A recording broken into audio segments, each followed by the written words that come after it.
5-6 రోజుల క్రితం పిన్నెల్లిలో చూసాం. సుమారు 20 నెలల నుంచి 200-300 కుటుంబాలు ఊరు బయట ఉంటుంటే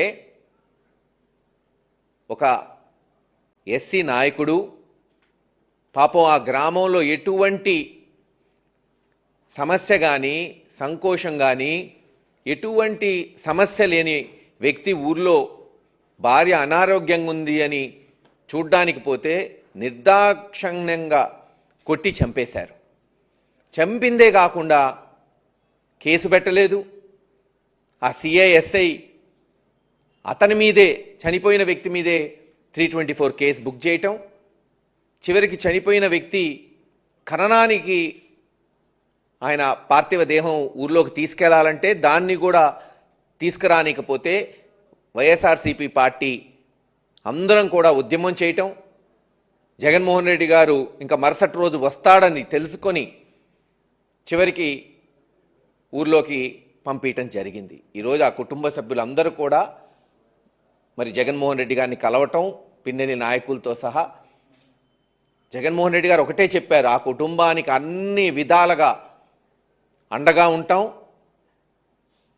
ఈరోజు చేసిన సహాయమే కాదు రేపు అన్ని విధాలుగా ఆ కుటుంబాన్ని ఆదుకుంటాం అని వాళ్ళకి మాట ఇవ్వటం, తానే ఆ గ్రామంలోకి వస్తానంటే ఇక్కడున్న నాయకులందరూ కూడా హైకోర్టులో ఆ కేసు ఉంది, త్వరలో దాని మీద మరి తీర్పు రాబోతుంది.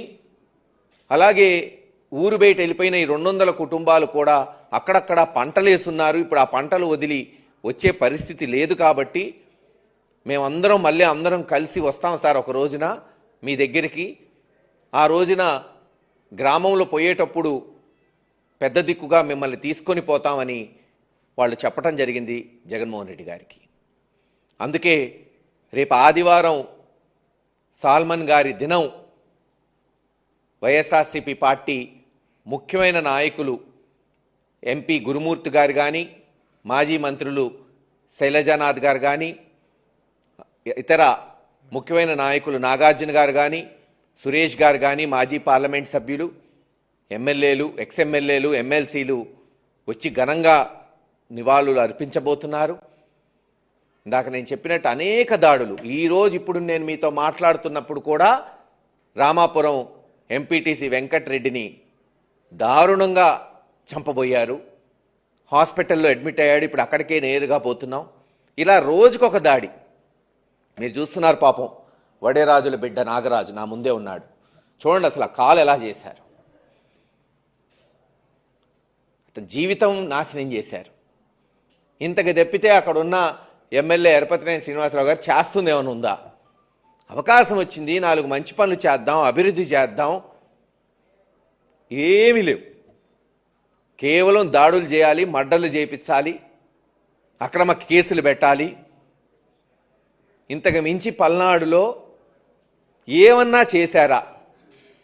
మేము తెచ్చిన మెడికల్ కాలేజు, మేము పూర్తి చేయపోయిన మెడికల్ కాలేజ్ అమ్మబోయారు, దాన్ని కేంద్ర ప్రభుత్వం సహకరించలేదు, దిగొచ్చారు మేము చేసిన ఉద్యమంతో జగన్మోహన్ రెడ్డి గారి నాయకత్వంలో. ఒక్కటన్నా మేము 25 కోట్లు విలువ చేసే స్థలంలో మున్సిపల్ ఆఫీసు కడితే దాన్ని మళ్ళీ ప్రారంభించడం తప్పితే ఫౌంటైన్ పెట్టి, మేమేమో బిల్డింగ్లు కట్టి ప్రారంభిస్తే వాళ్ళు ఒక ఫౌంటైన్ పెట్టి మంత్రిని తెచ్చి ప్రారంభిస్తున్నారు. ఇది వాళ్ళు చేసేది.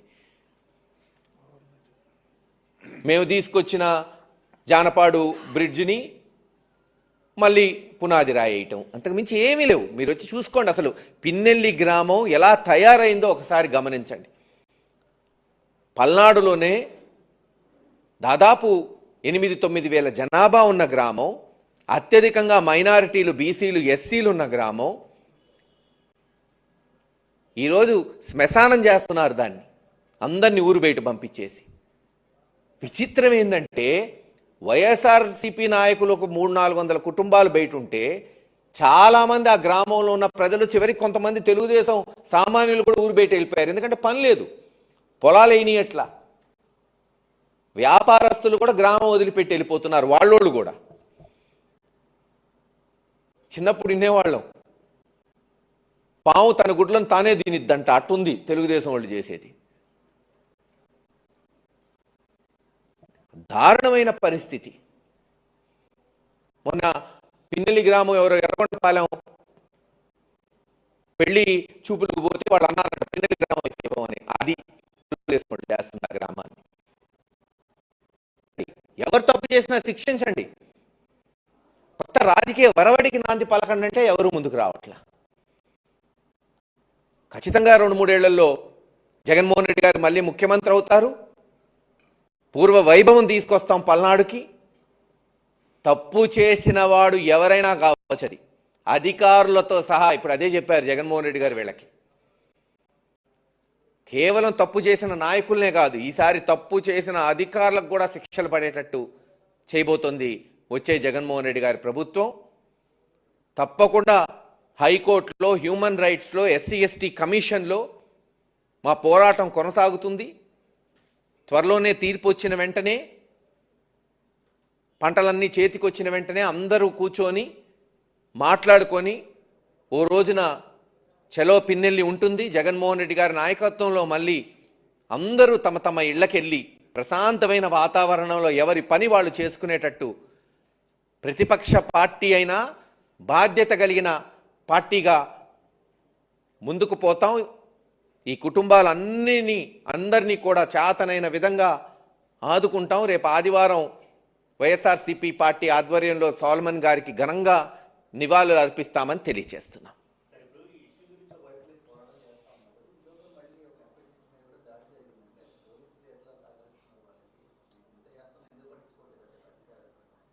రాష్ట్రంలో శాంతి భద్రతలు కాపాడడానికి పోలీసు లేరబ్బా. తెలుగుదేశం ఎమ్మెల్యేలు, ఎంపీలకి వాళ్ళకి జీతగాళ్ళలాగా పనిచేయడానికి మారిపోయింది పోలీస్ డిపార్ట్మెంట్. మీరు మొన్న డీజీపీ ఆఫీస్కి మంత్రులు, మాజీ మంత్రులు, ఎమ్మెల్సీలు, ఎమ్మెల్యేలు పోయింది. మేము దేనికి పోయాం? వినతి పత్రం ఇవ్వడానికి. ఇలా అన్యాయం జరిగిందని వినతి పత్రం తీసుకునే ఓపిక కూడా లేకపోతేటా? చచ్చిపోయినోడి మీద కేసు పెట్టడం ఎక్కడన్నా చూసామా? అసలు బాడీ అరే మినిమం కదబ్బా, కనీస ధర్మం అది. మహా ఫ్రాక్షనిజము, నక్సలిజం ఉన్నప్పుడు కూడా ఎవరన్నా చనిపోతే వాళ్ళ గ్రామం, వాళ్ళ ఇంటి దగ్గరికి పోయి వాళ్ళ మత సాంప్రదాయ ప్రకారం కార్యక్రమాలు జరిగాయి. ఊర్లోకి మేము రాని అంటే ఏం మీ జాగీరా? అధికారం ఏమో చూస్తున్నాం కదా. ఎవ్వరికీ శాశ్వతం కాదు, మనిషి జీవితమే శాశ్వతం కాదు. ఏదో అధికారం వచ్చింది శాశ్వతంగా ఉంటాం అహంకారంతో విర్రవీగితే రేపు చూస్తారు కదా. అటువంటి విర్రవీగిన వాళ్ళకి ఈ రాష్ట్ర ప్రజలు ఎలా బుద్ధి చెప్తారో, రేపు చట్టాలు ఎలా వాళ్ళని శిక్షిస్తారు.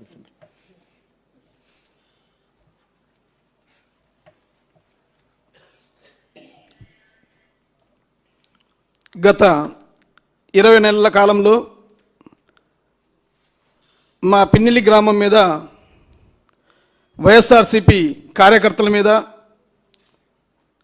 ఎన్నో అక్రమ కేసులు, దాడులు చేసి మమ్మల్ని భయభ్రాంతులకు గురి చేయడం జరుగుతుంది.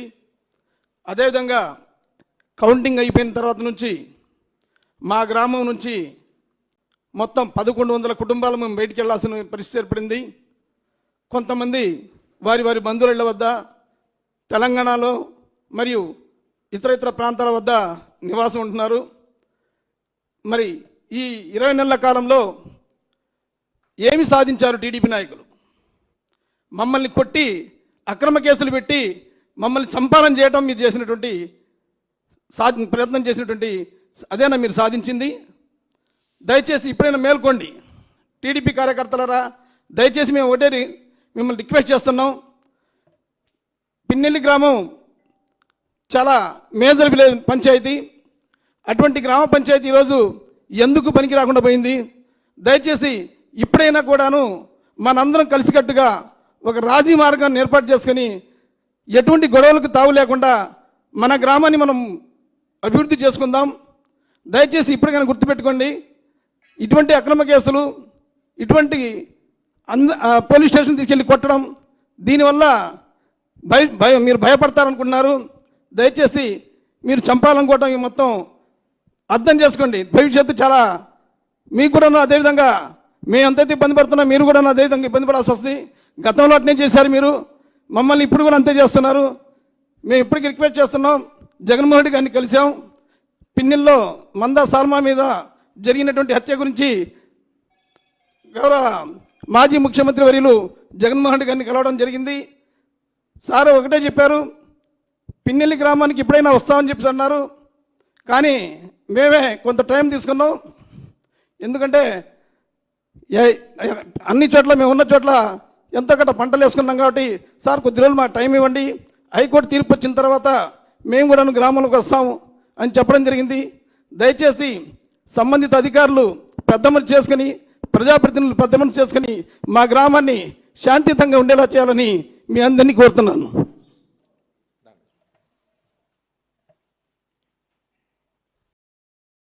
నెల 10వ తేదీన మా అన్నగారైన మందా సాల్మన్పై టీడీపీకి చెందిన కొంతమంది వ్యక్తులు దాడి చేసి గాయపరిచారు. ఈ ఘటనలో తీవ్రగాలైనటువంటి మా అన్నగారు ఈ నెల 15న జీజేచలు చికిత్స పొందుతూ చనిపోయారు. దానికి నివాళులుగా వైఎస్ఆర్సీపీ పార్టీ నాయకులు కార్యకర్తలు కలత చెంది ఇలాంటి దురదృష్ట సంఘటనలు ఏంటి అని చెప్పి అనేక మంది కూడా ప్రశ్నించారు. మేము ఒకటే కోరుకుంటున్నాం, ఇలాంటి దురదృష్ట సంఘటనలు ఏ కుటుంబానికి కూడా రాకూడదని మేము ఆశిస్తున్నాం. దీనివల్ల కక్షలు కార్పణ్యాల వల్ల మనకు ఒరిగేది ఏమీ లేదు. అవసరమైతే మనం రాజకీయంగా గ్రామాలను అభివృద్ధి చేసుకుందాం, అందరం కూడా కలిసిమెలిసి ఉండాలనేది మా ఆకాంక్ష, మా కుటుంబ సభ్యుల ఆకాంక్ష. మందా సాల్మన్ యొక్క హత్య మా గ్రామానికి చివరి హత్యగానే మిగిలిపోవాలనేది మా యొక్క ప్రార్థన. ఇప్పటికైనా గ్రామస్తులు, నా ఇరువురు పక్కల నాయకులు కానీ అందరూ కూడా ఒక్కసారి ఆలోచించండి. దీనివల్ల మనకి ఎలాంటి ప్రయోజనం లేదు, మన కుటుంబాలు చిన్నం తప్ప.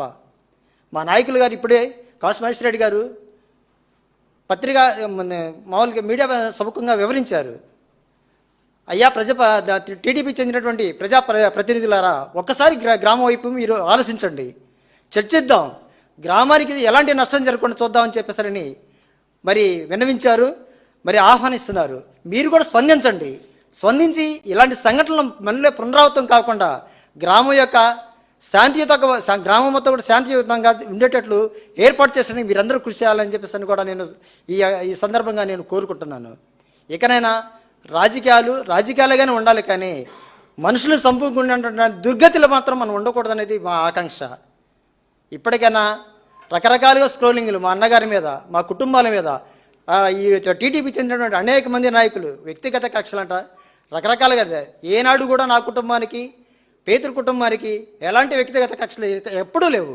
కేవలంగా గ్రామంలో జరుగుతున్నటువంటి రాజకీయ కారణాలే దీనికి కారణం తప్ప వేరే కారణాలు లేవు. దీనికి ప్రోత్సాహం మన యొక్క రాజకీయాలు కాబట్టి ఈ రాజకీయాలే చేసుకుందాం, గ్రామాలను అభివృద్ధి చేసుకుందాం, కుటుంబాలను అభివృద్ధి చేసుకున్నాం తప్ప కక్షలో కార్పణ్యాలు పెంచుకొని మన యొక్క జీవితాలను కానీ రకమైన గ్రామాల యొక్క దుర్గతికి మనం కారణం కాకూడదని నా యొక్క విన్నపం.